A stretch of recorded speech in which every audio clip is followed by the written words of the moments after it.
Alright guys, welcome back to another MCreator procedure tutorial. So today what we're going to be looking at is the marker block, and it's a debug block for basically allowing you to debug certain things to test what sides they're running on, and it gives you a little bit more information about the general script being run and stuff like that. This is sort of similar to the print block, but it's not designed for printing out values. Rather, what it's designed for is helping debug what part of the script isn't running. We're going to run a couple different scenarios in the script. So I have a simple block right-clicked trigger here, and we're going to be running this procedure. First one we're going to be testing for is if the player is sneaking, and then what we're going to do is we're going to test if the player is holding an item in their main hand, which is red die or blue die, and we're going to be running these on client or server side. So we're going to be setting these up first. The marker names should be something different in your script. We can call this marker 1. We'll just say marker 1, and then we'll do marker 2, and then the bottom one, what we'll do is marker 3. You can call it whatever you want, but I'm just going to keep it really simple for this tutorial. We can save this, and then we'll save that block just to be on the safe side. Now, when you're going into game, one of the common mistakes that you might end up having is pressing the play button. This is the one that's most useful for general testing and stuff like that, but we actually want to click the one next to it, which is called the Debug Client, which is the little bug icon at the top corner here. And we're going to click on that, and then it's going to pop open a window down below. It'll give your general console above. It'll give some threads. So basically those are how things are basically laid out for performance and stuff. I don't know too much about those. We can actually right click on the procedure here, and it'll open up their procedures so you can see what's going on. And we'll move that over here. So let's go ahead and start the client. Then I have the block already placed down. We have some red dye and some other things in our inventory. What we're going to do is we're going to first right click on the block and see what happens. So as you can see, nothing's actually happening for those debug markers. Now, if we look very carefully on the debug marker here, you can see that there is marker 2,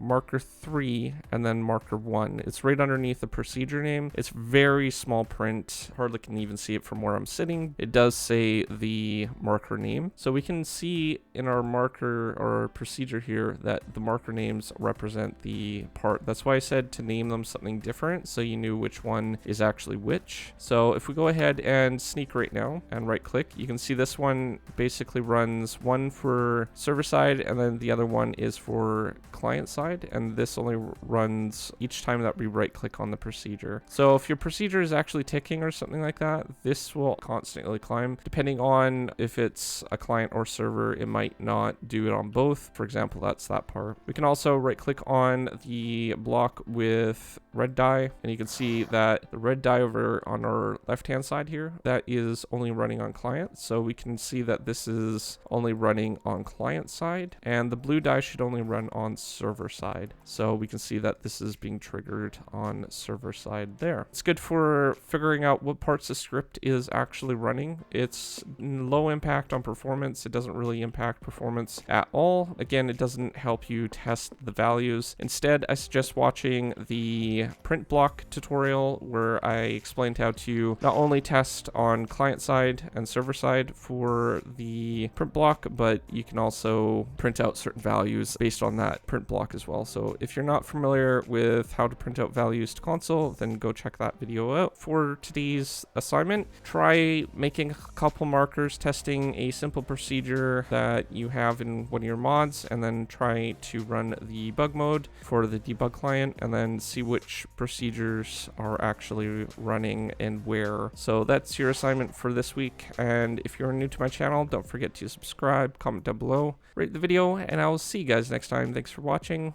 Peace out.